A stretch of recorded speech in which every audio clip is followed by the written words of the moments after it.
El faro en el fin del mundo, capítulo 1. El viciá de la roca solitaria, el amanecer en Finisterre, no era un suave despertar, sino una conquista lenta y violenta del mar contra la noche. Don Ismael lo sentía en los huesos mucho antes de verlo, en el temblor sordo que subía desde los cimientos de granito, transmitido por las olas que se estrellaban una y otra vez contra los acantilados desnudos. El sonido era un rugido perpetuo, un latido profundo que había marcado los días, los años, las décadas de su vida. Se incorporó en su angosto camastro, el frío de la piedra de la pared impregnando el aire de la pequeña habitación circular. No necesitaba reloj. Su cuerpo era un cronómetro calibrado por las mareas y la retirada de las estrellas. Vistiéndose con movimientos automatizados por la rutina, sus pies descalzos encontraron el suelo helado. El aire olía a salitre penetrante, a humedad marina incrustada en cada grieta, y a un tenue vestigio de aceite de ballena rancio, un fantasma de combustibles antiguos que nunca se había disipado del todo de la torre. Bajó por la estrecha escalera de caracol, su mano rozando la barandilla de hierro frío y lisa por el paso incontable de sus palmas. La torre era un caparazón de silencio y eco, un contrapunto a la cacofonía. Su primera tarea lo llevó al depósito, una estancia baja y abovedada en la base. La luz gris del alba se filtraba por una pequeña aspillera, iluminando el barril de aceite mineral. Comprobó el nivel con una varilla de madera, un gesto que había repetido más veces que los latidos de su propio corazón. El líquido oscuro y viscoso estaba en su marca. Todo estaba en orden. Todo estaba siempre en orden. La inmutabilidad era a la vez su prisión y su consuelo. Subió de nuevo, los músculos de sus piernas respondiendo sin queja a la espiral ascendente, hasta el corazón del faro. La sala de la linterna, allí encerrada en su jaula de cristal y bronce, la lente Fresnel se alzaba como un gigantesco diamante facetado, a la luz mortecina del amanecer parecía dormida, opaca. Ismael encendió una lámpara de trabajo, cuyo débil resplandor se reflejó en los paneles de cristal con un paño de gamuza suave, como la piel de un recién nacido. Comenzó su ritual más sagrado. Cada movimiento era medido, reverencial. Limpió el polvo invisible que el viento salado había depositado durante la noche, trazando círculos metódicos sobre cada segmento de cristal. Su reflejo, un rostro surcado de arrugas profundas, mientras trabajaba, su mirada se perdía más allá del cristal, hacia el horizonte que se desdibujaba en una bruma lechosa. El océano se extendía, infinito y gris, un desierto líquido bajo un cielo. Sus pensamientos, como las gaviotas que planeaban en las corrientes térmicas, no tenían un destino fijo. Se centraban en la inmutabilidad de su tarea, en el peso del deber que era más tangible que el granito bajo sus pies. Había sido el vigía de la roca solitaria durante tanto tiempo que ya no podía separar sus propios recuerdos del rumor constante del mar. Cada amanecer era igual, y cada uno era profundamente diferente, marcado por el humor cambiante del Atlántico. Entonces lo vio. Un punto oscuro, una mancha en la línea donde el cielo besaba al agua. El primer barco del día. Un carguero distante, probablemente de camino a los puertos del norte. Avanzaba con lentitud, casi perezosa, su silueta baja y alargada apenas discernible. Desde su atalaya, Ismael lo observó. No había emoción en su mirada. Porté solo un reconocimiento profesional, el cumplimiento de un pacto no escrito. El barco pasaba indiferente al hombre en la torre, y el hombre en la torre lo registraba en el vasto catálogo de su memoria. La niebla de la mañana envolvía la embarcación, desdibujando sus contornos hasta convertirlo en un fantasma gris, una aparición silenciosa que se desvanecía en la inmensidad. Pronto no quedó de él, el ritual de la limpieza concluyó, la lente relucía, lista para transformar la pequeña llama del atardecer en un haz de salvación. Ismael apagó la lámpara de trabajo. La sala se sumió en una penumbra grisácea, solo rota por la luz natural que ahora entraba con más fuerza, anunciando un día frío y despejado. Bajó de la linterna, sus pasos haciendo eco en la escalera de caracol. En la cocina la pequeña estufa de leña aguardaba. Encendería el fuego, prepararía su té fuerte y sus gachas de avena, y esperaría el lento viaje del sol a través del cielo, la danza de las nubes, el cambio de las mareas. Esperaría hasta que la noche volviera a reclamar el mar, y con ella la necesidad de su luz. Su mundo era este ciclo, la roca, el mar, la luz. Nada más era necesario. Nada más existía, en verdad, más allá del romper constante de las olas contra los cimientos de su reino solitario.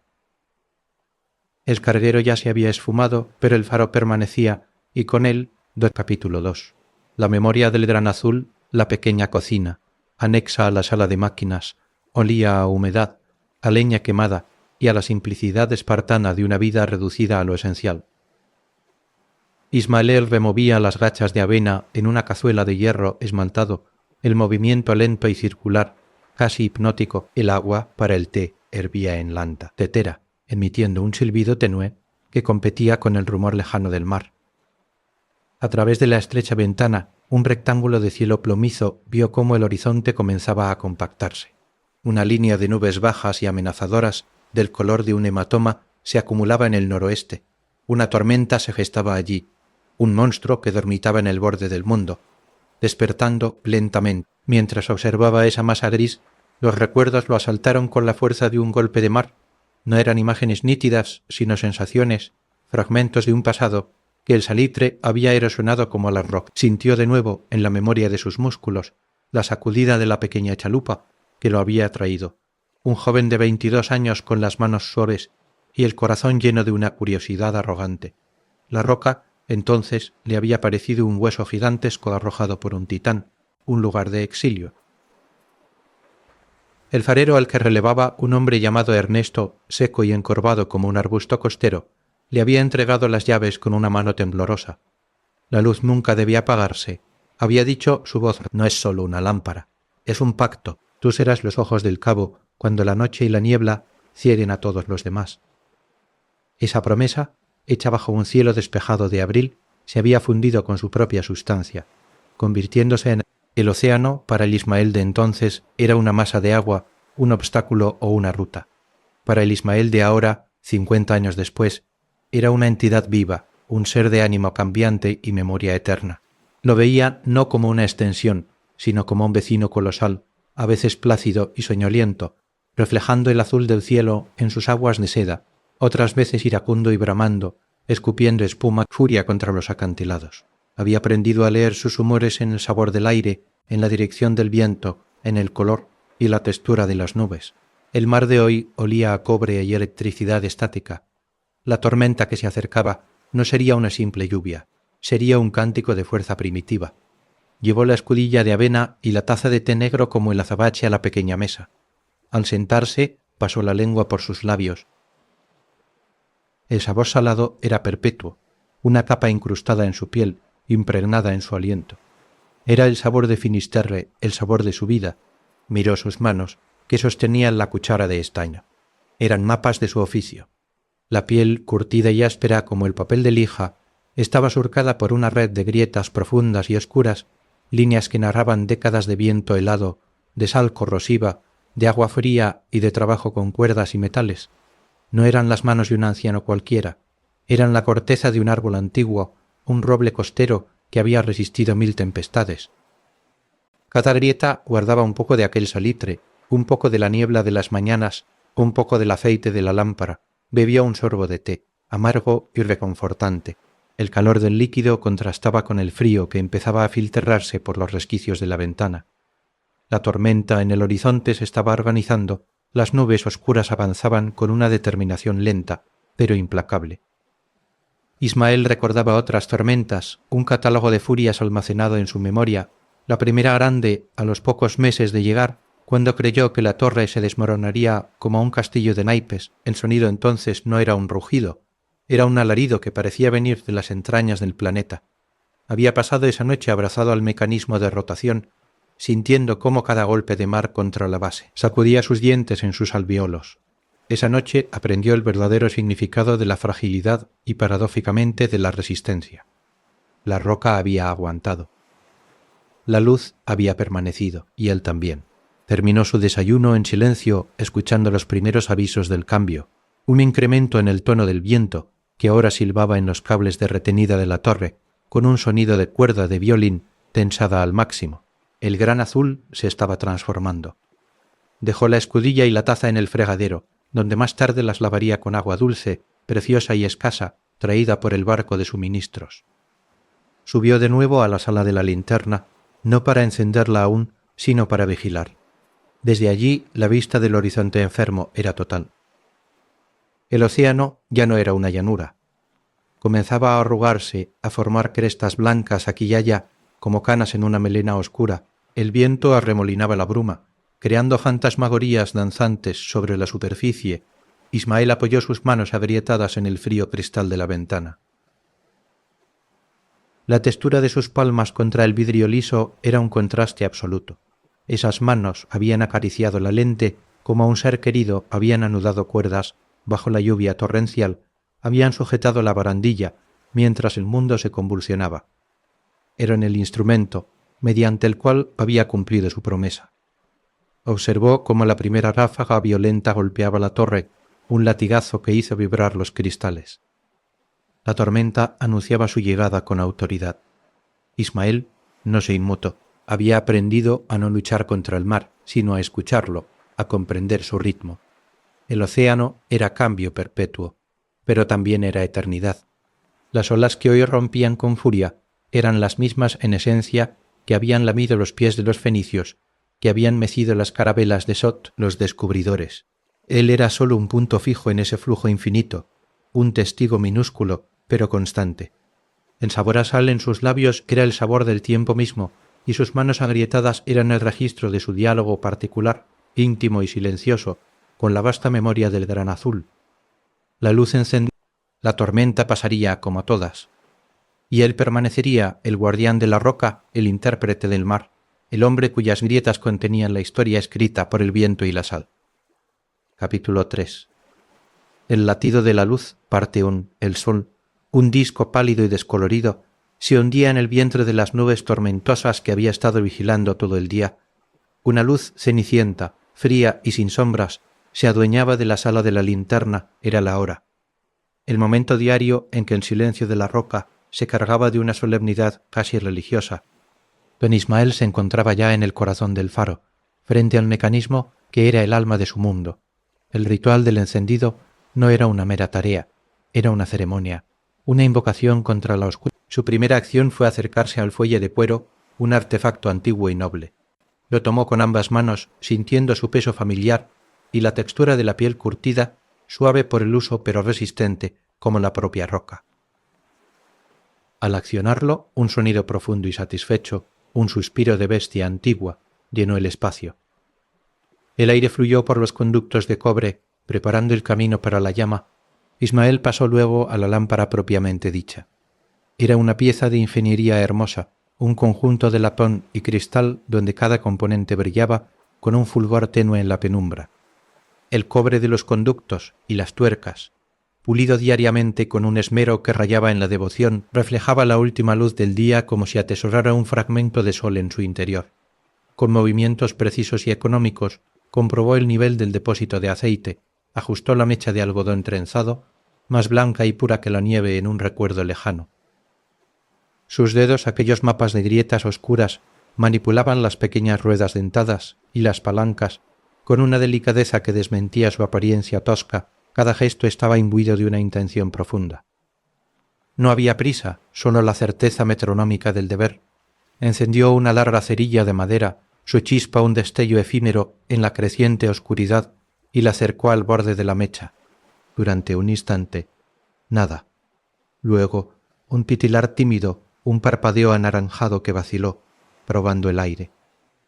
Ismael contuvo el aliento, un gesto inconsciente que repetía cada tarde desde hacía medio siglo. La llama se afirmó, creció alimentándose del aceite claro. Ya no era un titubeo, era un corazón de fuego, pequeño pero feroz, latiendo con una pulsación constante y tranquila. La luz cruda, amarillenta y mundana brotó de la mecha, iluminando sus... Pero eso era solo el principio, la materia prima. Ahora venía la transmutación. Ismael ajustó con sumo cuidado la posición de la lámpara en el foco exacto de la lente Fresnel. La gran estructura de cristal que horas antes había limpiado con devoción pareció despertar. La pequeña llama, insignificante por sí sola, fue capturada por el primer prisma. Y allí ocurrió la magia silenciosa que nunca dejaba de maravillarlo. La luz fue doblada, concentrada, purificada. El amarillo sucio se transformó, al pasar por el laberinto de cristal tallado en un haz de oro líquido, denso y puro como metal fundido. Un rayo de sol sólido. Fables de Reia, nacido de una llama terrenal. Encendió el mecanismo de rotación. Un clic, un zumbido suave de engranajes bien engrasados, y la cámara entera cobró vida. El haz de oro, ahora un instrumento de precisión infinita, comenzó su lenta y majestuosa rotación. Ismael apagó la lámpara de trabajo. La oscuridad exterior era ya casi completa, una manta negra y pesada sobre el océano. Y entonces su luz, su verdadera luz, salió al encuentro de la noche, cortó la oscuridad como una espada. No era una simple iluminación, era una declaración, una presencia física que atravesaba la negrura. Desde dentro de la torre, Ismael observaba cómo ese rayo de oro puro barría el horizonte. Cada rotación de 6 segundos era un latido, el latido del faro, el latido de la roca, el suyo propio. Se quedó allí inmóvil, observando la danza de su creación. En ese haz concentrado de voluntad y cristal, él veía su voz. Una voz que no usaba palabras, que no necesitaba de sonidos. Era un grito luminoso en el silencio, un susurro de advertencia y esperanza que viajaba leguas mar adentro. Era su único vínculo tangible con la humanidad que transitaba más allá de su roca solitaria. Cada barco, cada pesquero, cada carguero distante que captaba ese destello en la noche establecía una conexión con él, sin saberlo. Ellos veían una guía, una señal en una carta náutica. Él, desde su atalaya, enviaba un fragmento de su vigilia, un pedazo de su propósito. La luz era su lenguaje, un idioma universal de soledad y servicio, sin tan veráspora y servicio. Mientras girara, él existía para el mundo exterior. Mientras ese latido de oro siguiera marcando el compás de la noche, Ismael, el hombre de las manos agrietadas y el sabor salino perpetuo, no estaba completamente solo. Era el vigía y este haz era el eco extendido de su mirada, el juramento luminoso hecho hace décadas, convertido en un pulso de oro que combatía, rotación a rotación, el avance implacable de la oscuridad. Capítulo 4. El latido de la luz, parte 2. La noche se estableció con plena autoridad, una oscuridad tan densa que parecía tener peso y textura. Don Ismael permanecía en la sala del... Su primera guardia nocturna era siempre un viaje interior, un descenso a las aguas tranquilas y profundas de la memoria, guiado por el ritmo hipnótico de la luz giratoria. El sonido era el compás de sus pensamientos, el zumbido bajo y constante del motor de relojería, el suave chasquido de las levas de bronce, al final de cada rotación, el casi imperceptible crujido de los engranajes que habían desgastado sus dientes en una danza de décadas, un latido mecánico regular como el de un corazón de hierro con cada barrido del haz dorado a través de los cristales. Las sombras de la sala cobraban vida.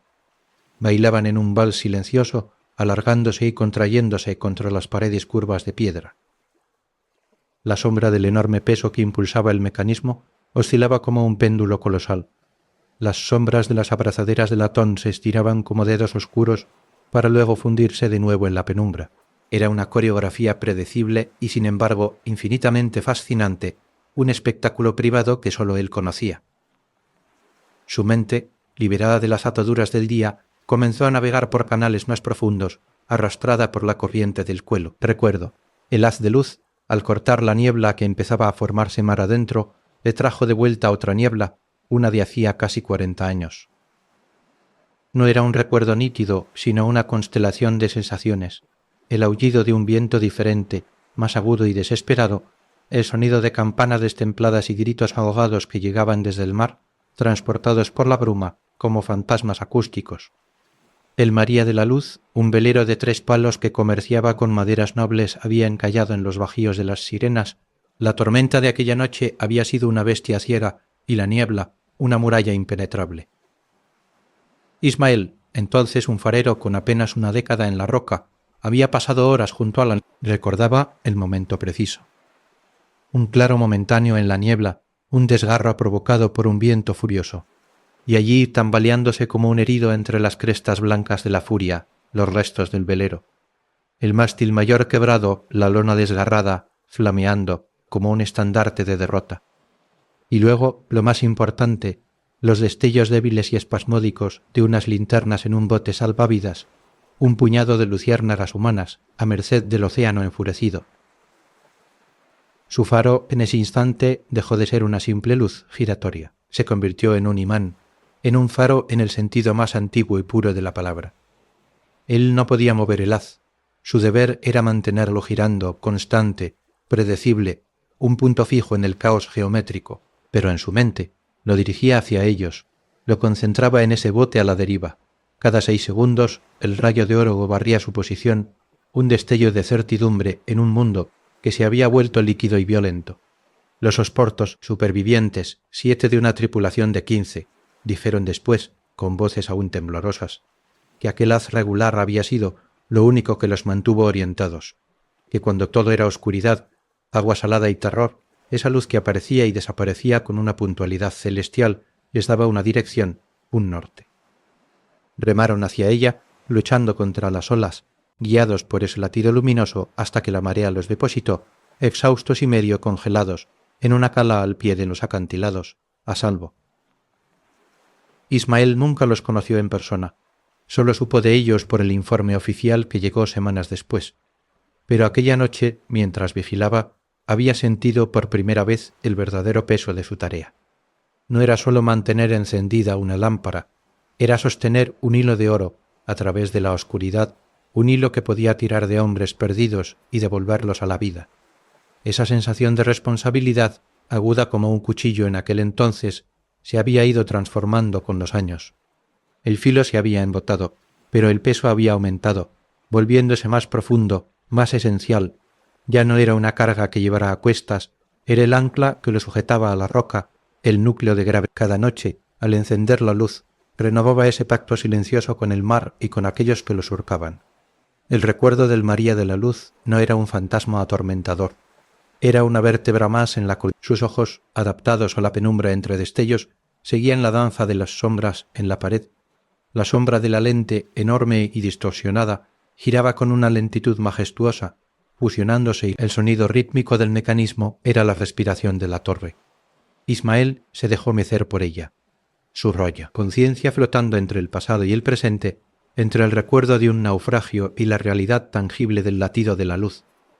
El frío de la noche se colaba por las juntas de los cristales, pero el calor del aceite quemado y del motor mantenía un pequeño verano en el centro de la sala. Allí, en ese cubo de piedra, calor y luz, él era el centinela de un ritual milenario. El velero había desaparecido hacía mucho, sus maderas convertidas en parte del lecho marino. Los hombres rescatados habrían envejecido, vivido, muerto, pero la luz seguía girando. Y él seguía aquí el custodio de ese latido, el hombre que una vez, sin moverse de su puesto, había tendido un puente de oro sobre el abismo para 7 almas perdidas. La sombra del peso oscilaba, los engranajes susurraban, y el haz de luz, indiferente a las historias que guardaba, seguía barriendo la noche un metrónomo de esperanza en el vasto y oscuro silencio. Capítulo 5. El cántico de la tormenta, parte 1. La advertencia del horizonte se cumplió con una violencia que parecía personal. La tormenta no llegó, cayó sobre la roca como un lluvia. Primero fue el sonido, un aullido que surgió de la nada, y en segundos se hinchó hasta llenar el universo. No era el rugido constante del mar, era el grito de una bestia desencadenada, un vendaval. Los cristales de la linterna, tan pulidos y perfectos horas antes, temblaron en sus marcos de plomo con un repiqueteo de dientes castañeantes. Don Ismael, de pie en el centro de la sala circular, su cuerpo, endurecido por décadas de asedios similares, apenas se balanceó con la embestida. Sus ojos, oscuros y profundos como pozos, estaban fijos en la lámpara. El corazón de fuego latía imperturbable dentro de su jaula de cristal, y el haz de oro seguía su rotación mecánica, cortando ahora no la oscuridad, sino una pared de agua y espuma que golpeaba los vidrios. Se colaba por las mínimas rendijas, silbando en tonos agudos y graves, un coro de demonios que forcejeaban por entrar. La torre entera gemía un sonido profundo y gutural que surgía de su ser, pero Ismael conocía esos gemidos. Eran los de un viejo luchador que se reafirmaba, no los de un moribundo. Su atención estaba dividida entre la llama y el mundo exterior, un espectáculo de puro caos. A través de los cristales distorsionados por el chaparrón horizontal, veía cómo las olas, que de día lamían los acantilados con respeto, se habían transformado en monstruos. No rompían, se alzaban como murallas líquidas de un verde oscuro y enfermizo, coronadas de crestas blancas que el viento desgarraba en jirones de espuma y los lanzaba contra la torre como proyectiles. Cada impacto era un trueno sordo que resonaba desde los cimientos, una sacudida que Ismael sentía subir por la columna de piedra y vibrar en la planta de sus pies descalzos, que había dejado las botas junto a la puerta para sentir mejor el pulso de la roca. El agua salada, atonizada por la furia del viento, golpeaba los cristales con un sonido de perdigonera. No era lluvia, era una salpicadura constante, corrosiva, que dejaba estelas blanquecinas de sal secándose al instante en el exterior del vidrio. El mundo se había reducido a un cubo de piedra a su alrededor. Ismael se acercó a un cristal, limpiando con la manga el vaho de su aliento. Afuera, la noche era una masa negra y convulsa. Solo cuando el haz de la lente barría el panorama, se capturaban instantáneas de pesadilla, la cresta retorcida de una ola monstruosa, la espuma volando como nieve enloquecida, la superficie del mar convertida en un paisaje de montañas y abismos en perpetuo colapso. Y entonces, mientras su cuerpo vigilaba el presente, su mente, liberada por el estruendo familiar, viajó hacia atrás. No a la tormenta del María de la Luz, sino más atrás, a su primera gran prueba, su segundo invierno en la roca. Él era aún joven, sus manos solo empezaban a agrietarse, y su confianza en la solidez de la torre era la de un novato. Aquella tormenta había sido diferente. No había llegado con aviso gradual, sino que había explotado al anochecer con una ferocidad que le pareció bíblica. El viento entonces no aullaba. Gritaba con una voz que le parecía. Los golpes de mar no eran sacudidas. Eran embestidas que hacían crujir cada viga, cada piedra, cada clavija de hierro. El miedo, un miedo animal y puro, se había apoderado de él. No por su vida, al menos no solo, sino por la fragilidad absoluta de su puesto. Recordaba haberse acurrucado en el mismo lugar donde ahora estaba de pie, abrazándose a sí mismo, sintiendo cada impacto como un golpe directo a su propio cuerpo. La luz, entonces alimentada con aceite de ballena, que humeaba y olía a pescado podrido, parpadeaba con cada sacudida. Él creía, con la certeza del terror, que la torre cedería, que los cimientos, erosionados por siglos de salitre, se quebrarían, que la lente saltaría en 1000 pedazos, que el mar, esa entidad que empezaba a respetar, pero aún no a comprender, lo engulliría, a él y a su pequeño fuego como si nada. Había sentido, de la manera más visceral, la insignificancia de su presencia humana frente a la ira desatada del océano. Era un insecto en una concha de piedra, y el gigante estaba decidido a aplastarlo. Esa noche la fragilidad se le había revelado no como una debilidad, sino como una verdad fundamental. Su tarea no era domar al gigante, era persistir a pesar de él. Mantener la llama encendida no era un acto de dominio, sino de terquedad sagrada. Un desafío minúsculo y luminoso lanzado a la cara de la tormenta. Al amanecer, cuando el viento amainó a un gemido exhausto y el mar se desplomó en una marea de espuma y despojos, la luz había parpadeado, pero no se había apagado, y él, temblando de fatiga y de una adrenalina residual que sabía a cobre, había subido a la galería exterior para ver el mundo lavado, devastado y nuevo. Devastado y nuevo. En ese momento comprendió que su puesto no era una fortaleza, sino un puesto de observación en primera línea de una guerra eterna, y que su arma era la constancia. Ahora, 50 inviernos después, el miedo se había transmutado en una especie de respeto alerta. Observaba la furia con la calma de un general que conoce al enemigo. Cada gemido de la torre era un informe de situación, cada golpe de mar un recordatorio de los límites. La salpicadura que empañaba los cristales era el aliento del océano, y él lo recibía sin pestañear. La lámpara, ahora con su aceite mineral limpio y su mecha perfecta, ardía. El haz de oro seguía girando, trazando su círculo de certidumbre en el corazón del caos. Ismael pasó una mano por su rostro, sintiendo la aspereza de su barba de varios días y la humedad salada que ya impregnaba. No había terror en maros tornos, ceatrocedes. 24 termaseses, 24 trastas, su corazón, solo una vigilancia profunda y una memoria corporal que reconocía a cada sonido, cada vibración. La tormenta podía rugir, la roca podía gemir, pero el pacto seguía en pie. Él era el vigía, y mientras la luz girara, el cántico de la tormenta, por furioso que fuera, no sería más que el acompañamiento ronco y poderoso al latido constante de su deber. Capítulo 6. El cántico de la tormenta, parte 2.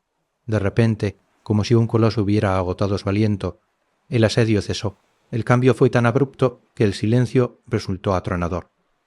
El aullido del viento se desvaneció en un susurro lejano, los golpes de mar contra la base se convirtieron en un rumor sordo, y la torre de Ismael parpadeó, sus oídos zumbando ante la ausencia del estruendo. A través de los cristales, ahora solo salpicados por gotas aisladas que resbalaban lentamente, vio que la pared negra había entrado en el ojo de la tormenta, ese círculo engañoso de calma en el centro del huracán.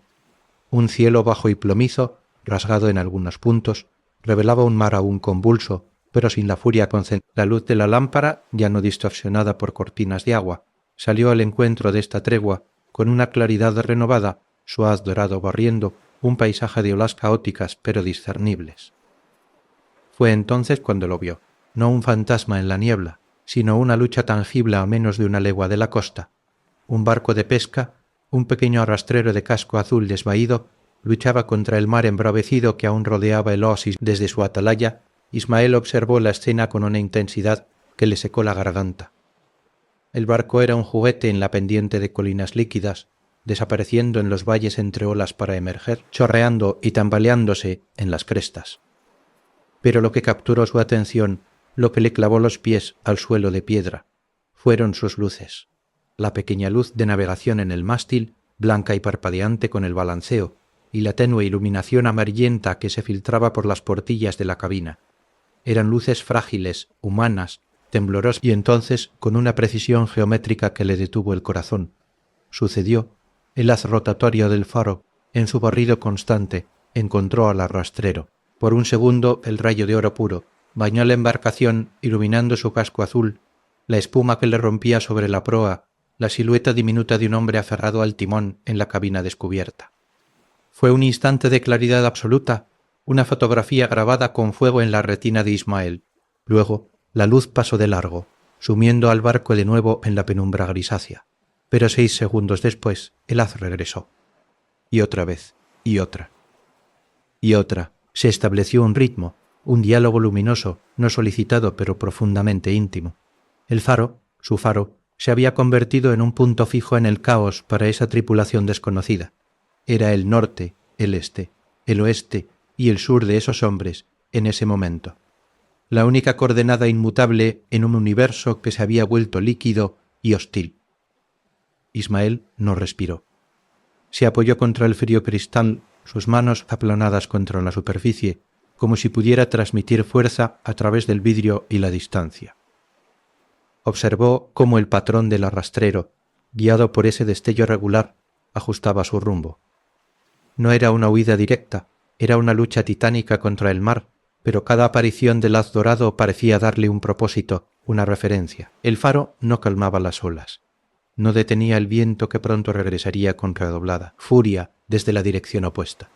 Pero ofrecía algo más crucial, orientación, la promesa de que, más allá del caos, existía un orden, que la roca estaba allí firme y que su luz era un faro que en el sentido más antiguo y verdadero.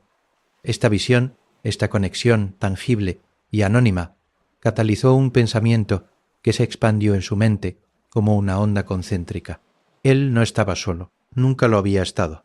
La soledad de la roca era física, geográfica, pero era una ilusión. Estaba conectado, a través del deber y de ese haz de luz, a todos los que navegaban, al patrón de ese arrastrero, que en ese momento maldecía la tormenta, pero confiaba en la luz del cabo, al capitán del carguero fantasma de la mañana, a los marineros del María de la Luz, ya ancianos o muertos, a los miles de rostros anónimos que, a lo largo de los años, habían alzado la vista hacia su destello en la oscuridad y habían ajustado el timón un grado, habían contenido el aliento, habían sentido. Él era el nudo que lo sostenía todo. Su vigilia era el hilo constante.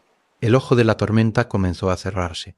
El viento regresó, primero con un gemido, luego con un rugido que anunciaba la segunda parte del asedio. Las cortinas de lluvia barriaron de nuevo el horizonte, oscureciendo al arrastrero. Pero Ismael ya no lo necesitaba ver. Sabía que estaba allí, luchando, y que su luz seguía girando para él. La furia se desató de nuevo, quizás con más saña, pero algo había cambiado dentro de la torre. Ismael vigilaba la lámpara no con la resignación de un prisionero, sino con la serena autoridad de un centinela que comprende plenamente su puesto en el mundo. Cada rotación del haz era un mensaje lanzado a la noche. Aquí. La roca está aquí. La roca está aquí, aguanta. La batalla duró horas más, hasta que, casi imperceptiblemente, la frecuencia de los golpes de mar disminuyó. El tono del viento bajó de un rugido a un aullido, luego a un lamento. El gris plomizo del cielo empezó a diluirse en un gris perla, luego en un azul pálido y lavado. La tormenta, exhausta, se alejaba hacia el este, rumoreando sus últimas amenazas. El amanecer llegó sin pompa, un difuminado suave de luz que reveló un mundo transformado. Ismael apagó la lámpara al salir el sol. El mecanismo dejó de zumbar, y el último haz de luz artificial se fundió con los primeros rayos del día. Subió a la galería exterior el aire frío y nuevo golpeándole el rostro. El panorama era de una pureza devastadora. El cielo de un azul frío y cristalino, el mar aún agitado, pero ahora con olas largas y poderosas, que rodaban con una majestuosidad cansada, su espuma brillando bajo el sol bajo. Todo parecía lavado, escrupulosamente limpiado. El aire olía a ozono y a sal fresca, sin rastro de la electricidad estática y la rabia de la noche. Y el silencio, un silencio atronador que no era ausencia de sonido, sino la reaparición de los sonidos fundamentales, el susurro lejano del mar, el grito de una gaviota, el propio latido de su sangre en los oídos. La roca había aguantado. La luz había cumplido. Y él, conectado por un hilo de oro a la lucha de unos desconocidos, seguía siendo el vigía. El cántico de la tormenta se había apagado, dejando a su paso un silencio cargado de significado y un mar que, eterno, ya preparaba su siguiente humor. Capítulo 7. Los huéspedes de piedra el día siguiente a la tormenta fue de una quietud tan absoluta que parecía una compensación, un suspiro del mundo tras el espasmo de furia. Un sol pálido pero insistente trepó por un cielo despejado de nubes, un azul lavado y frío que se reflejaba en charcos de agua de lluvia atrapados en las grietas de la meseta rocosa. El mar, exhausto, se mecía con una pesada languidez, sus olas reducidas a un rumor casi amable. Don Ismael, tras el desayuno y la revisión matutina de la lámpara, decidió aprovechar la calma. Había notado el día anterior, durante los últimos coletazos del temporal, que una de las tablas del pequeño muelle de abastecimiento, una estructura precaria de madera y hierro clavada en la roca al este de la torre, se había soltado y golpeaba con sonido hueco contra los pilotes. Era una reparación menor, una de esas tareas que poblaban los días vacíos y le daban un ritmo a las horas. Se vistió con un jersey grueso y su vieja chaqueta de lona y salió por la pesada puerta de hierro. La luz del sol, aunque débil, lo cegó por un instante después de la penumbra perpetua de la torre. El aire era frío y limpio, con un filo que cortaba los pulmones, pero que olía a puro, a sal y algo más, el aroma intenso, vegetal y húmedo de las algas marinas expuestas por la marea baja. La tormenta había arrancado grandes mantos de ellas, de las profundidades, y los había depositado en las rocas, donde ahora yacían, brillantes y oscuros, exhalando su esencia océano. El camino hasta el muelle era un sendero natural tallado por sus propios pasos a lo largo de los años, que serpenteaba entre afloramientos de granito cubiertos de costras de vida. Ismael se detuvo un momento, como hacía siempre, para saludar a sus vecinos más constantes. En un saliente plano, bañado por el sol, una docena de alcatraces descansaban, impasibles. Eran sus huéspedes más nobles, los había bautizado, no con nombres propios, sino con apelativos que describían su carácter o su aspecto. Allí estaba el viejo cascarrabias, un macho grande con el plumaje alrededor de los ojos más blanco que siempre parecía refumar. Junto a él, la dama gris, de un porte especialmente elegante. Un poco más apartado, el cojo, que sobrevivía gracias a la pesca en las pozas de marea. Los observó sin hacer movimientos bruscos. Ellos, a su vez, lo miraron con sus ojos redondos y amarillos sin asustarse. Lo reconocían. Era parte del paisaje, tan inmóvil y predecible como una roca más. Más arriba, revoloteando y graznando con esa voz rasgada que siempre le pareció el sonido mismo de la costa, las gaviotas patiamarillas trazaban círculos en el aire. A estas las conocía menos individualmente, pero también tenían sus roles. La atrevida que a veces se posaba en la barandilla de la galería. El ladrón, especialista en robar trozos de pescado seco si descuidaba la ventana de la cocina. Su presencia, su algarabía constante, era el tejido sonoro de sus días soleados. No eran compañía en el sentido humano, pero su vida, sus idas y venidas, sus peleas y sus vuelos, le recordaban que el mundo, incluso este confín rocoso, bullía de una existencia obstinada y ajena a sus preocupaciones. Llegó al muelle. La tabla suelta era la tercera desde el embarcadero. Se arrodilló, sintiendo la humedad de la madera empapada, tras pasar el tejido de sus pantalones. Sacó de un pequeño saco de lona un martillo y unos clavos de cobre resistentes a la sal, mientras trabajaba clavando con golpes secos y precisos que resonaban en la quietud. Su mirada se posó en las rocas que formaban la base natural del muelle. Allí, adheridos con tenacidad feroz, mejillones, miles de ellos, formaban un tapiz negro azulado, una costra viviente que cubría la piedra. Sus conchas, algunas del tamaño de su puño, otras más pequeñas, estaban cerradas ahora, esperando la subida de la marea. Entre ellos, en las grietas más protegidas, crecían manchas de un musgo marino de un verde intenso, casi fluorescente. Ismael extendió la mano y tocó una de esas alfombras. Estaba fría y esponjosa, empapada de agua de mar y rocío, y bajo la yema de sus dedos agrietados sentía una textura aterciopelada y a la vez resistente. La humedad era tan profunda, terminó de clavar la tabla y se quedó allí arrodillado, las manos apoyadas en los muslos, respirando. El olor a algas era más fuerte aquí, mezclado con el aroma a madera mojada y a metal. Escuchó. Solo el susurro lejano del mar, el graznido ocasional de una gaviota, el leve chasquido de algún mejillón ajustando su posición. La quietud no era vacía, estaba llena de estas pequeñas presencias, de estos ritmos lentos y no humanos. En días como este, después de la violencia de la tormenta, Ismael, esa sensación, familiar en las largas noches de invierno o en los días de niebla impenetrable, se disipaba como la bruma bajo el sol. Se sentía, en cambio, como el guardián, el custodio de un reino mínimo y perfecto, un reino cuyos límites eran el horizonte circular desde su torre y la línea de la marea baja en la roca. Sus súbditos eran las aves de nombres silenciosos y los mejillones anónimos. Su palacio era la torre de granito y su deber mantener la luz que era el faro de este pequeño mundo, y por extensión esta quietud no era aburrición, era plenitud. Cada detalle, desde el modo en que el musgo retenía una gota de agua de ese haya, mar como un diamante verde, hasta la forma en que el viejo cascarrabias estiraba un ala al sol, componía un equilibrio delicado y antiguo. Él era parte de ese equilibrio. Su rutina, sus reparaciones, su vigilancia, eran los ritos necesarios para mantenerlo. No era un dueño, sino un mayordomo.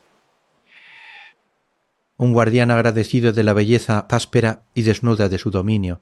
Se levantó, recogió sus herramientas. Antes de volver, caminó hasta el borde de la meseta, donde la roca caía a pico hacia el mar. Allí abajo, en las pozas que la marea había dejado, el agua era de un verde esmeralda tranquilo, y en su fondo se vislumbraban estrellas de mar púrpuras y anémonas cerradas como capullos oscuros. Todo respiraba paz, una paz ganada, una paz que seguía a la tormenta y que precedería a la siguiente. Ismael inspiró profundamente, llenándose de ese aire salado y puro. Luego dio media vuelta y emprendió el camino de regreso a la torre. Sus pasos firmes sobre la roca que conocía mejor, los alcatraces, no se inmutaron a su paso. El ladrido de una foca llegó, distante, desde algún arrecife oculto. Él subió los escalones de piedra, abrió la puerta de hierro y la cerró suavemente a sus espaldas. Dentro, la penumbra olía a aceite y a piedra seca, un contraste con el mundo exterior, pero ahora esa penumbra no era una celda. Era el núcleo de su reino, y el don Ismael era su único y suficiente guardián, el vigía de un mundo completo en sí mismo, perfecto en su mínima, rocosa y salada esencia. Capítulo 8. El libro de los días vacíos. El sol, ya abajo en el cielo occidental, había perdido toda su fuerza, bañando la torre y el mar en una luz dorada y fría, una luz que no calentaba, que sólo delineaba con crueldad la soledad de las cosas. Don Ismael subió los últimos peldaños de la escalera de caracol y empujó la pesada puerta de hierro que daba a la galería exterior. El viento suave pero persistente le azotó el rostro al instante, trayendo consigo el olor familiar eterno del salitre y de la lejanía. Se apoyó en la barandilla de hierro, ya tibia por los últimos. No había nada, nada en el sentido absoluto que sólo el mar abierto puede ofrecer. El océano se extendía, una llanura inmóvil de azul acero bruñido, hasta fundirse con un cielo del mismo color, solo un tono más pálido. No había una vela en la distancia, ni la mancha oscura, ni siquiera el destello de un casco de pesquero. El horizonte era una línea perfecta, despiadada en su vacío. Un lienzo infinito y vacío. Ismael permaneció allí, inmóvil, mientras el viento le jugueteaba con los mechones grises del cabello. Este vacío no era paz, era una presencia activa, una presión sorda sobre el pecho. Un silencio visual que hablaba más alto que el estruendo de cualquier tormenta. Los días sin barcos habían sido siempre parte del ritmo, pausas en la partitura. Pero antes esas pausas eran excepciones. Días marcados por nieblas espesas o temporales furiosos que obligaban a todo tráfico a refugiarse. Ahora el vacío se había vuelto habitual. El horizonte despejado y vacío bajo un cielo despejado era la nueva norma, una afirmación silenciosa de su obsolescencia. Este vacío no lo sumía en la irritación, sino en una reflexión más profunda y melancólica, una que arañaba los cimientos mismos de su sentido. Era una meditación sobre el tiempo, no el tiempo lineal e implacable del progreso, que avanzaba dejándolo a él y a su faro como fósiles en una orilla que ya nadie recorría. Con un movimiento lento, casi ritual, metió la mano en el bolsillo un cuaderno pequeño, de tapas de cartón desgastadas hasta revelar la tela marrón subyacente, manchado de sal y óxido en los bordes, redondeado por el roce constante de su cuerpo. Lo sostenía con una reverencia que no concedía a ningún otro objeto. Era su libro de los días. Durante décadas, desde su tercer año en la roca, había anotado en él, con una caligrafía minúscula y meticulosa, que el tiempo había vuelto temblorosa solo lo esencial. No diarios íntimos, no reflexiones. Solo datos puros, crudos, la columna vertebral de su existencia, la meteorología del día, la dirección y fuerza del viento, el estado del mar y el número de barcos avistados. Un registro espartano de un mundo espartano. Abrió el cuaderno por la última página escrita. El papel, de baja calidad, estaba amarillento y quebradizo en los bordes. Sus dedos, cuidadosos, pasaron las hojas hacia atrás. Cada página era un eco de un día pasado. 4 de marzo. Viento nene. Fuerza 6. Mar gruesa. Niebla densa a partir de las 16. Barcos 0. 12 de julio. Calma chicha. Mar como un plato. Barcos 5. 3 cargueros, 2 pesqueros. Las anotaciones se sucedían año tras año, década tras década, una crónica monótona y preciosa. Los primeros años las páginas estaban densamente pobladas de números, 2, 3, 5, a veces hasta 8 barcos en un día. Cada cifra era un latido de relevancia, una prueba de que su vigilia importaba en el gran flujo del comercio y la pesca. Sus dedos siguieron pasando hojas, avanzando hacia el presente, y entonces llegaron a los últimos meses. Las páginas se volvían más blancas, más vacías, no literalmente en blanco, pues él seguía anotando el viento y el estado del mar con obstinada disciplina, pero en la columna de barcos los ceros se acumulaban como tumbas en un camposito. Página tras página, la misma historia. Barcos, 0, a veces un solitario, parecía una anomalía, un error del universo. El tráfico había menguado no como un río que se seca en verano, sino como un manantial cuya fuente se había desviado subterráneamente hacia otros cauces. Los grandes cargueros tomaban ahora ruta. Los pesqueros, con sus equipos electrónicos, ya no necesitaban pegarse a la costa ni buscar el punto de referencia del cabo. El GPS había reemplazado al faro, lo sabía. Lo había sabido desde hacía años, de manera abstracta, a través de comentarios esporádicos en el barco de suministros. Pero era aquí, en la evidencia física de estas páginas semivacías, donde esa verdad se volvía tangible, dolorosamente concreta. El libro no era sólo un registro del tráfico menguante, era el espejo de su propia irrelevancia creciente. Cada cero era un clavo en el ataúd de su utilidad. Él seguía aquí, realizando el ritual con la misma precisión, limpiando la lente, encendiendo la llama, vigilando la noche. Pero, ¿para quién? ¿Para los alcatraces? ¿Para los fantasmas de los barcos que ya no venían? El vacío del horizonte encontraba su eco perfecto en el vacío de estas páginas. Era como si el mundo, poco a poco, hubiera ido borrando su razón de ser, dejando solo la cáscara del deber, un hábito vacío de significado. Una gaviota pasó volando en silencio, su sombra cruzando fugazmente la página abierta. Ismael alzó la vista. El sol se estaba hundiendo, tocando ya la línea del horizonte, transformando el azul acero en una franja de oro líquido.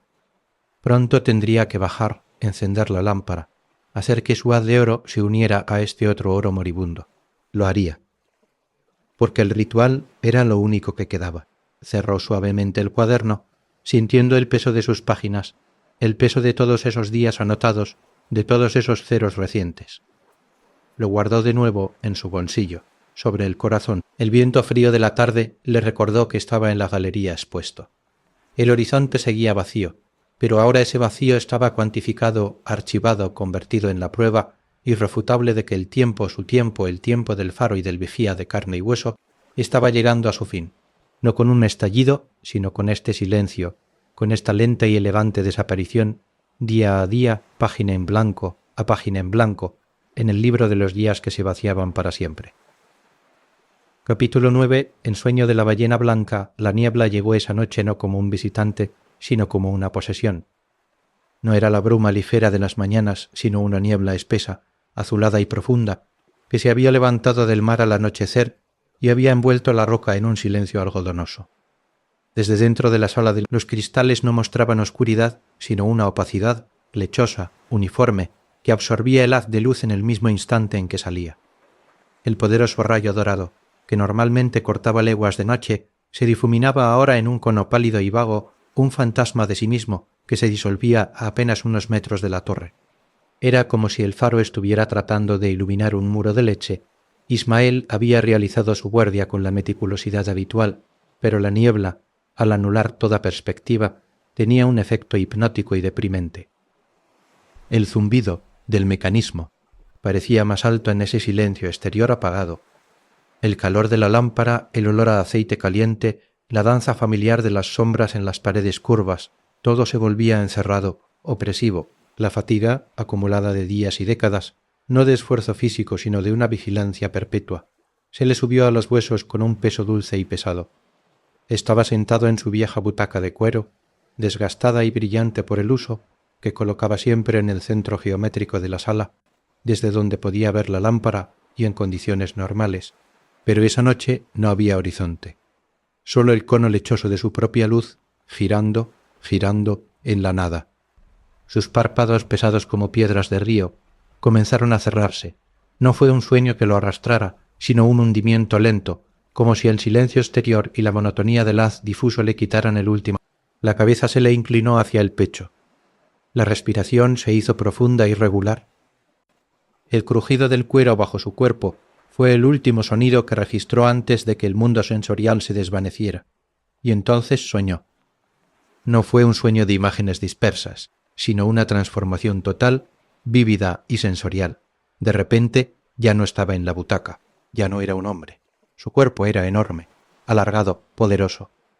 Era una ballena antigua, una ballena blanca de un blanco de perla cegador, cuyo lomo estaba surcado por las cicatrices pálidas de viejos encuentros con arpones y rocas.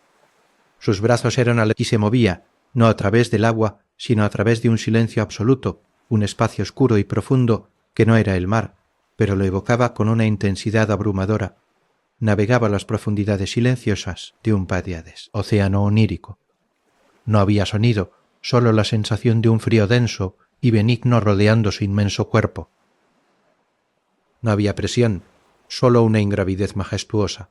Miró hacia arriba, hacia donde debería estar la superficie, y allí, en las alturas de su sueño, estaba la luz.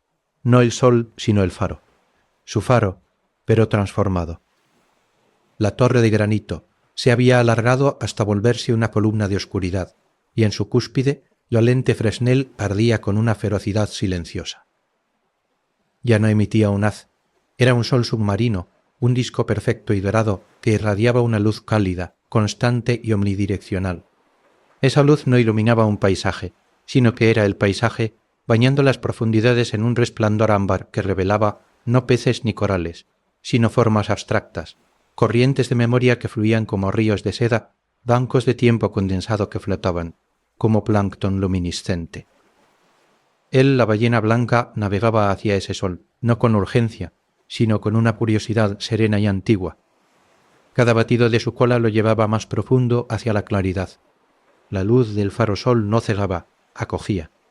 Se sentía atraído por ella no como por una guía, sino como por un polo de su propio ecosistema.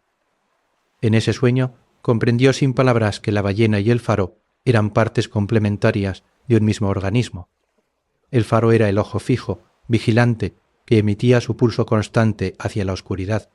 La ballena era el cuerpo móvil, el viajero silencioso que habitaba esa oscuridad, portando en su lomo blanco la memoria de las profundidades.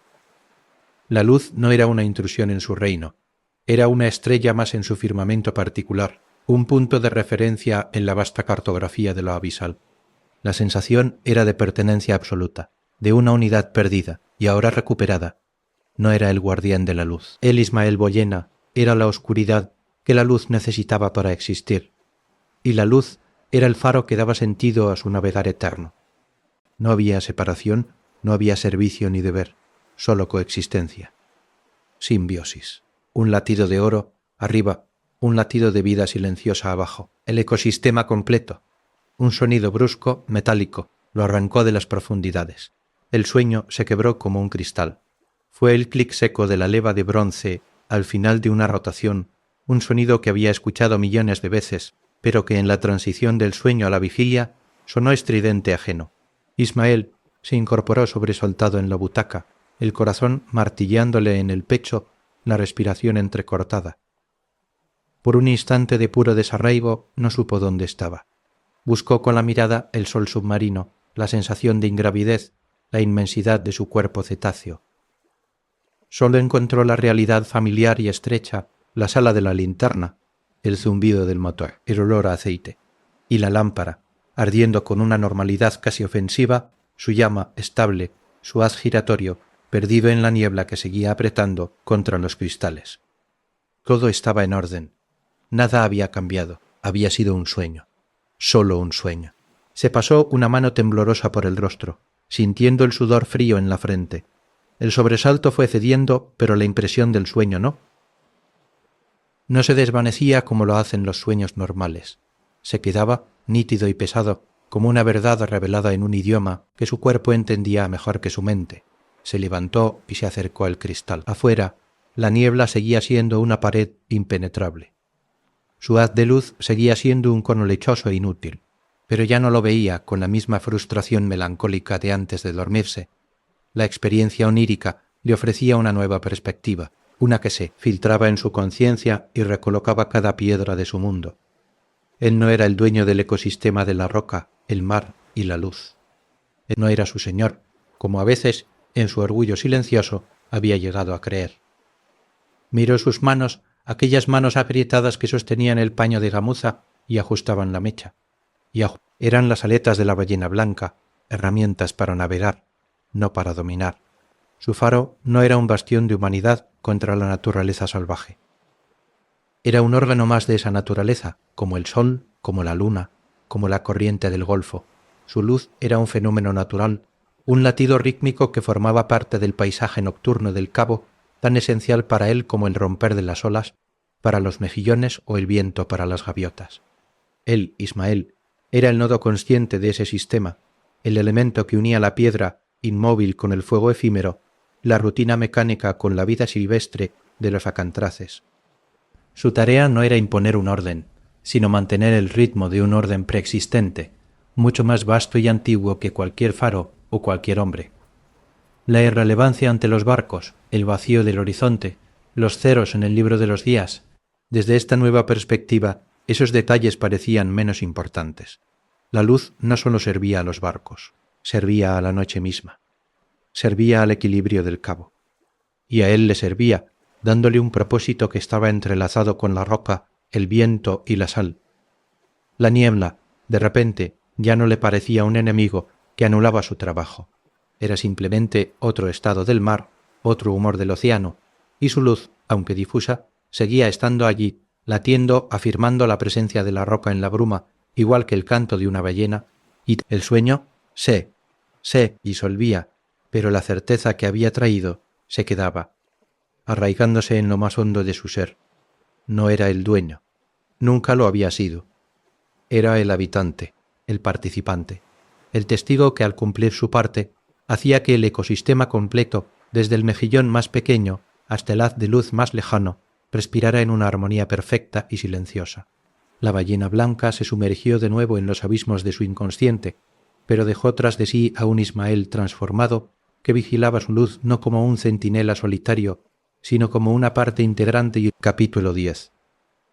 La decisión, parte aún el día del barco de suministros, siempre estaba marcado en el calendario interno de Ismael, con una tiza de anticipación y desasosiego. Era su único contacto tangible con el mundo que había dejado atrás, un mundo que ahora le parecía tan lejano y abstracto como un continente olvidado. Desde primera hora, tras la rutina matutina, su atención se dividió entre el horizonte y el pequeño muelle reparado. El mar estaba en calma, un azul plácido y traicionero que ocultaba las corrientes profundas, y el cielo despejado prometía una travesía sencilla para la pequeña embarcación de la autoridad portuaria. La vio aparecer como un punto negro que se convertía en una mancha, y luego en la silueta reconocible del Maruja, un pesquero reconvertido de casco verde descolorido. Ismael bajó a recibirla, sus pasos en la escalera de caracol más rápidos de lo habitual, un ritmo que delataba una emoción que él mismo se negaba a nombrar. El sonido del motor diésel, áspero y familiar, creció hasta llenar la cala, ahogando el rumor del mar. El olor a gasóleo y a pintura fresca se mezcló con el salitre cuando el barco se acercó al marinero. Un muchacho de rostro afable y quemado por el sol llamado Luis lanzó las amarras con una habilidad despreocupada. El intercambio era siempre el mismo. Cajas de provisiones, sacos de harina. Ismael ayudaba en silencio. Sus músculos respondiendo al peso con la eficiencia de la costumbre, Luis parloteaba como siempre, contando novedades del puerto, chismes sobre otros fareros, el precio del pescado. Ismael asentía, sus respuestas limitadas a monosílabos, mientras su mente absorbía el sonido de otra voz humana, la cadencia de un lenguaje que no fuera el del viento o el de las gaviotas. El trabajo terminó pronto. Luis se quedó un momento más, fumando un cigarrillo apoyado contra la barandilla del Maruxa, mirando la torre con una curiosidad que rayaba en el respeto. Todavía impone don Ismael, parece que aguanta otros 100 años. Ismael asintió, siguiendo su mirada hacia la estructura de granito que había sido su piel segunda. Fue entonces, casi como una ocurrencia tardía, mientras Luis aplastaba la colilla contra la suela de su bota, cuando el joven dijo las palabras: «Ah, por cierto, oí algo en la oficina de la autoridad la semana pasada. No sé si será cierto, pero corre el rumor». Se encogió de hombros, como si restara importancia a lo que iba a soltar. Dicen que están preparando un plan para modernizar todos los faros no esenciales de la costa, automatizarlos, con paneles solares, luces LED, sensores, eso. El de Finisterre está en la lista para el próximo año, según comentaban. Las palabras cayeron en el silencio de la roca como piedras en un estanque profundo. No hubo énfasis, no hubo dramatismo, solo un rumor, un comentario de pasada. Pero para Ismael, cada sílaba fue un mazazo de plomo frío que le golpeó el esternón y le vació los pulmones. El mundo, por un instante que se extendió hasta la eternidad, perdió todo sonido. El rumor del mar, el graznido de una gaviota, el leve balanceo del marusá contra los neumáticos del muelle, todo se apagó. Solo quedó el eco de esa frase: el próximo año. Luis, inconsciente del terremoto que había desencadenado, dio una palmada amistosa en la barandilla. «Bueno, me voy. Que tenga buen mes, don Ismael». Subió a bordo, arrancó el motor y con un gesto de la mano comenzó a separarse del muelle. Ismael permaneció inmóvil, una estatua de sal y piedra, viendo cómo la estela blanca del barco se abría camino en el azul. El ruido del motor se fue apagando, devorado por la distancia, hasta que solo quedó el silbido. La noticia no era del todo inesperada. Las semillas de esa posibilidad habían estado flotando en el aire durante años, en los comentarios cada vez más escasos de los marineros de suministro, en los ceros acumulados en su libro de los días. Pero saberlo, escucharlo enunciado con esa crudeza casual, lo transformaba de una sombra vaga en una amenaza concreta, con plazos, con un próximo año, que sonaba a sentencia. Un vértigo desconocido se apoderó de él, miró sus manos, aferradas a la madera áspera del muelle. Esas manos que conocían cada tuerca de la lámpara, cada grieta de la escalera. ¿Qué harían en un lugar que no fuera este? Subió a la torre. Cada escalón le pareció más empinado, cada curva de la espiral más cerrada. La rutina, que durante 50 años había sido el armazón que sostenía su existencia, de repente se le hizo insoportable. La previsibilidad de cada gesto, la certeza de cada tarea, le parecieron los barrotes de una celda de la que paradójicamente ahora temía ser expulsado.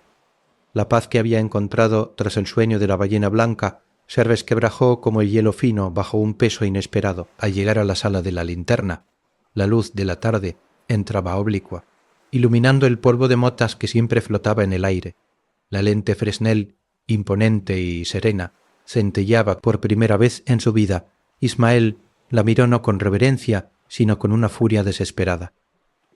Una negación feroz, primitiva, se apoderó de él. No podía ser. Fin del Torserve, no después de todo. No cuando acababa de entender su lugar en el ecosistema. Agarró el paño de la muza más limpio y se abalanzó sobre la lente.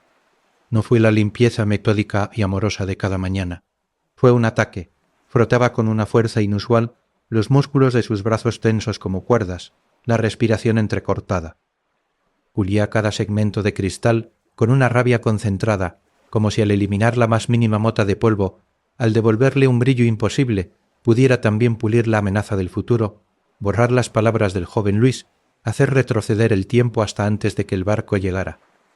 Cada círculo que trazaba sobre el vidrio era un conjuro, un intento desesperado de inmovilizar el mundo en este instante, de fijar para siempre el orden de las cosas, la roca, el mar, la luz y él.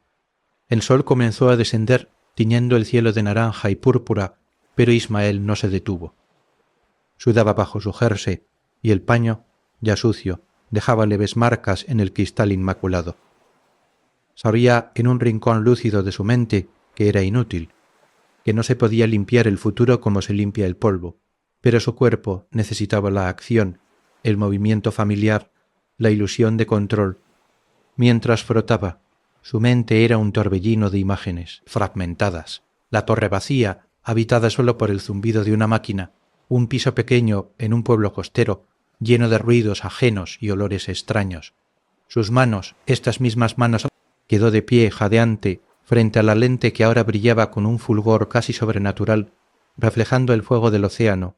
Su propio rostro, distorsionado y pálido, lo miraba desde las curvas del cristal. La negación dio paso a un vacío más profundo, a una fatiga que le llegaba a los huesos. El rumor del futuro automatizado resonaba en su cabeza, mezclándose con el zumbido lejano del mar. Bajó la vista hacia sus manos. Estaban temblorosas y en los surcos oscuros de su piel se habían incrustado nuevas partículas de polvo y sal. No había podido pulir la amenaza. Solo había logrado, por un momento, ensordecerse con el sonido de su propia lucha inútil. La noche se acercaba, y con ella el ritual de encender la luz, un ritual que por primera vez sintió no como un deber sagrado, sino como un acto que podría estar contando sus últimos días. El peso de la decisión, una decisión que ni siquiera sabía qué forma podría tomar, comenzó a posarse sobre sus hombros, más pesada que cualquier barril de aceite, más fría que el granito de los cimientos. El faro seguía en pie, la roca seguía firme, pero el mundo de don Ismael acababa de resquebrajarse con la suave indiferencia de un rumor traído por el mar. Capítulo 11. La decisión, parte 2. La noche envolvió la roca, pero dentro de Ismael la tormenta no amainaba. Encendió la lámpara con manos que ahora sentía ajenas, como si observara a otro realizar los movimientos 50 años automatizados.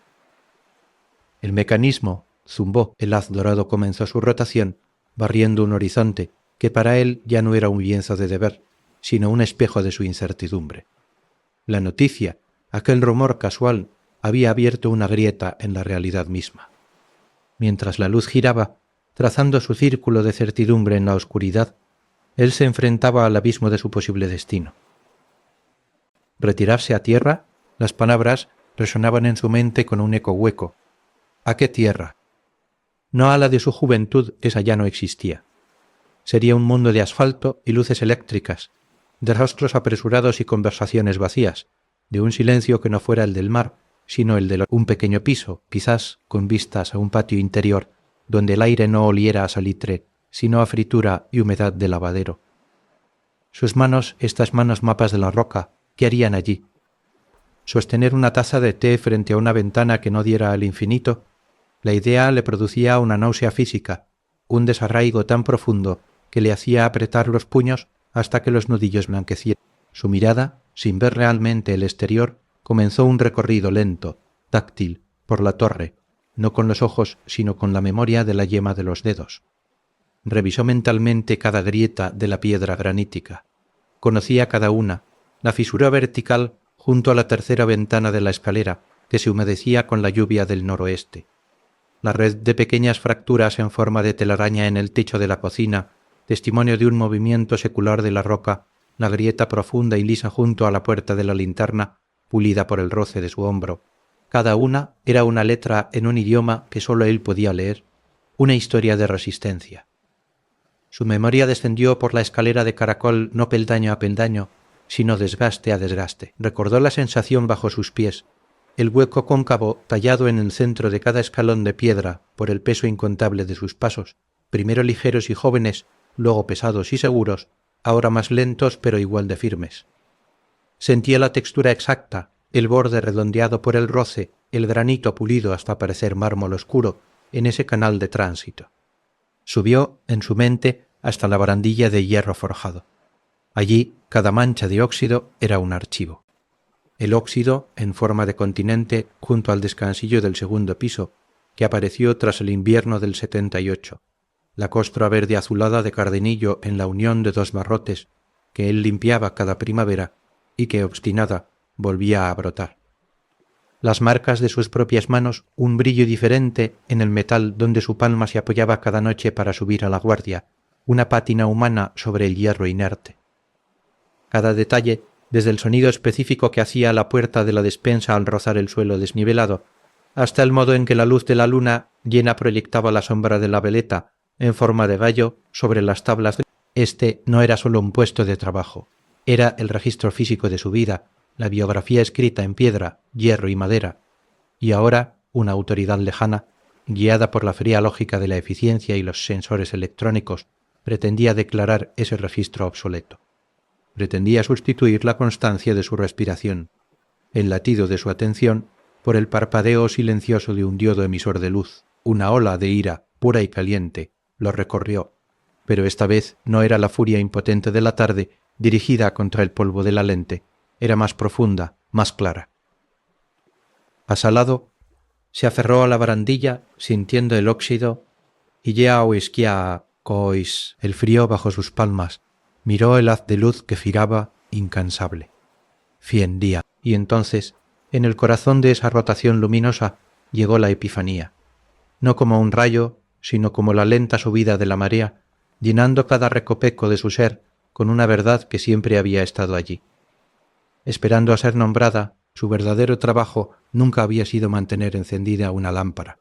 Esa tarea, la de llenar el depósito, limpiar el cristal, ajustar la mecha, era sólo el vehículo, el ritual visible. Su labor esencial, la que había desempeñado cada día y cada noche durante 50 años, era otra. Él había sido el testigo constante, el testigo de la belleza desgarradora de un amanecer sobre un mar en calma y del terror sublime de una tormenta que quería devorar la roca, el testigo del vuelo elegante del alcatraz y de la tenacidad ciega del mejillón. Había sido el guardián no de una luz, sino de un ritmo, el ritmo lento y profundo del cabo de Finisterre, un compás marcado por las mareas, las estaciones, el ciclo de las aves marinas, la paciencia de la piedra.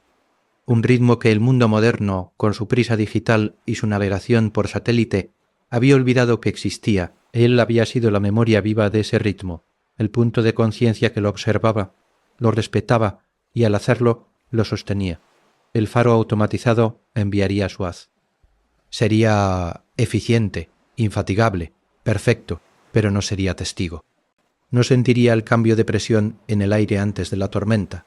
No sabría distinguir el graznido de alarma de una gaviota del graznido de disputa. No registraría, en el libro de los días de su carne y su memoria, el primer día de primavera en que el viejo cascarrabias regresaba con su pareja. La máquina cumpliría una función. Ismael había encarnado un significado. Su legado comprendió con una claridad que le secó la boca. No era la piedra de la torre, que seguiría allí, ni el mecanismo de latón, que sería reemplazado.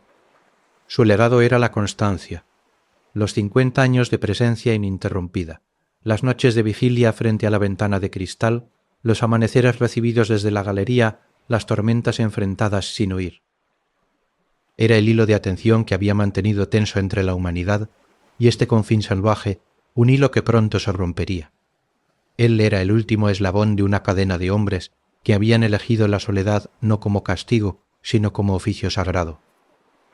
Después de él solo habría máquinas y silencio. Una paz extraña, nacida no de la resignación, sino de la comprensión absoluta, comenzó a asentarse en él. La decisión, en realidad, ya estaba tomada.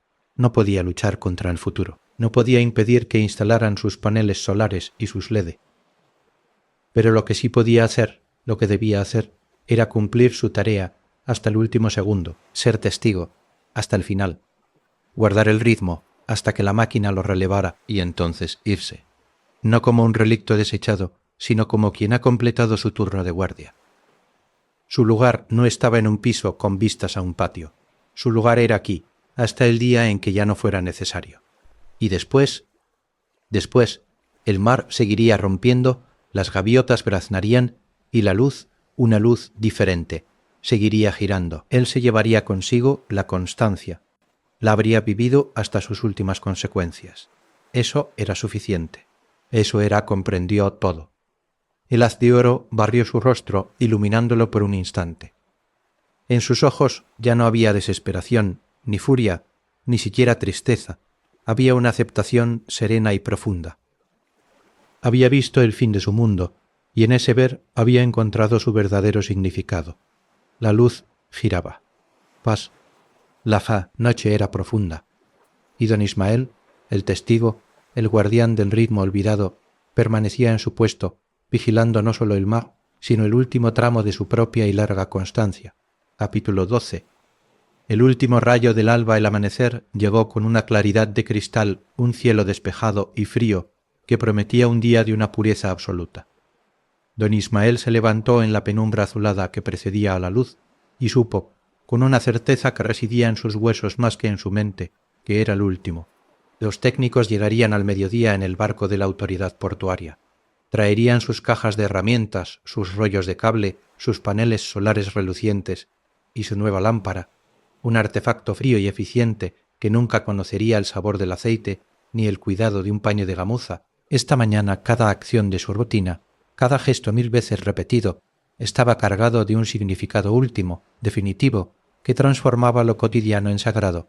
Bajó por la escalera de caracol, su mano acariciando la barandilla, sintiendo cada marca de óxido, cada brillo creado por su palma, como si leyera un braille de despedida. En el depósito comprobó el nivel del aceite por última vez. La varilla de madera salió húmeda y oscura. Todo estaba en orden, como siempre. Pero esta vez el como siempre tenía el peso de un adiós. Subió a la sala de la linterna.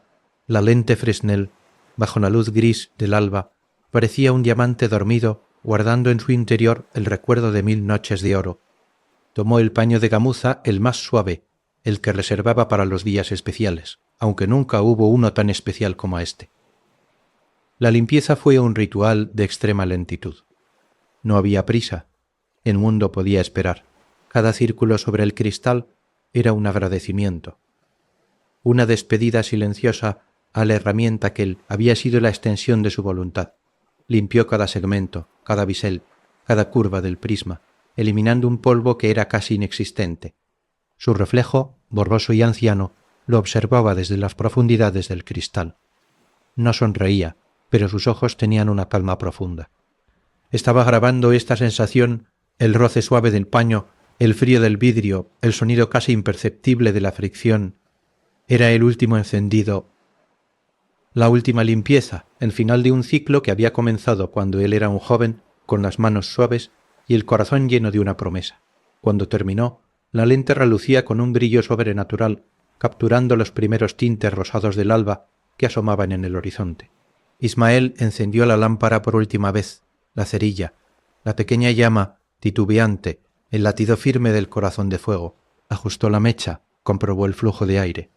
Luego el momento culminante, colocar la llama en el foco. El haz de oro líquido nació, puro y denso, y el mecanismo comenzó a zumbar iniciando su rotación final. La luz salió al encuentro de la noche que se retiraba, un rayo de despedida que barría un mar en calma. Entonces, Ismael hizo algo que no hacía desde hacía mucho tiempo. Subió a la galería exterior, empujó la pesada puerta de hierro y el aire fresco del amanecer, cargado del olor a sal y a algas mojadas, lo envolvió. Se apoyó en la barandilla, sus manos aferrándose a la familiar textura. El este se encendía en una gama de naranjas y lavandas. El sol aún no era visible, pero su presencia inminente doraba el borde del mundo, y allí, en ese instante suspendido entre la noche y el día, ocurrió la fusión. El último haz de su faro, en su barrido constante, se encontró con el primer rayo del sol. Por un segundo no hubo diferencia. El oro artificial y el oro celestial se fundieron en un solo haz de luz pura, un puente luminoso tendido entre la obra del hombre y la obra del cosmos. Fue un instante de belleza tan desgarradora. No hubo tristeza en su corazón al verlo, no hubo amargura por el fin. Seria. En su lugar, una paz profunda, ancha como el océano que tenía frente a sí, se asentó en él. Era la paz de quien ha cumplido. Miró el mar, ese gran azul eterno que había sido su vecino, su amo, su razón de ser. Las olas rompían con su ritmo inmutable contra los acantilados. Las gaviotas empezaban su ronda matutina. El viejo cascarrabias, en su saliente, estiraba un ala. Todo seguía. El océano seguiría rompiendo contra la roca mucho después de que él se hubiera ido, mucho después de que la torre fuera solo una reliquia automatizada. Y su luz, en algún sentido, también seguiría. No sería la misma llama, no tendría el mismo calor de su vigilancia, pero el haz que cortaba la oscuridad, la advertencia, la promesa de tierra firme, persistiría. Su constancia se transfería ahora a la constancia del granito y del mecanismo, imperfecta pero suficiente. Él había sido el testigo, y ahora el testimonio, escrito en luz y sal, quedaba. El sol ascendió, un gajo de fuego sobre la línea del agua, y la noche se disipó por completo. Ismael bajó a la sala de la linterna. El haz dorado palidecía, diluyéndose en la luz creciente del día. Con un movimiento sereno apagó la lámpara, el zumbido del mecanismo cesó. El silencio que siguió no fue vacío, estaba lleno del eco de 50 años de rotaciones. Observó cómo la última voluta de humo se elevaba desde la mecha y se disipaba en el aire quieto. Luego, con la misma meticulosidad con la que había realizado cada tarea, limpió y cerró los conductos. Aseguró las tapas, todo en orden. Recogió su pequeño tillo, donde guardaba lo poco que se llevaría, su libro de los días, un cambio de ropa, la foto desvaída de su juventud. Nada más le pertenecía, o todo le pertenecía, y por eso podía dejarlo. Dio una última vuelta por las estancias, sus pies reconociendo cada tablón del suelo, su mirada posándose en cada rincón conocido. Bajó la escalera por última vez, sintiendo el desgaste de cada peldaño bajo sus suelas. En la puerta de hierro de la base se detuvo. La tocó, sintiendo su aspereza y su peso. Luego salió al exterior. El sol ya calentaba la roca. El mar brillaba, me brillaba. Cerró la puerta con un suave golpe seco y giró la llave pesada en la cerradura por última vez. El chasquido del mecanismo sonó definitivo. Se guardó la llave en el bolsillo. No la necesitarían. Los técnicos tendrían las suyas propias. No miró atrás. Empezó a caminar por el sendero hacia el muelle, donde más tarde atracaría el barco que lo llevaría lejos. Sus pasos eran firmes. Llevaba consigo el sabor salino en los labios. el mapa de grietas en sus manos y la paz profunda de quien sabe que en algún sentido esencial su luz nunca se apagaría del todo. El océano rompía a sus espaldas. El faro, mudo ahora, se alzaba contra el cielo azul. Y don Ismael, el último vigía, se alejaba de la roca, habiendo entregado su turno a la mañana y a la eternidad silenciosa del mar.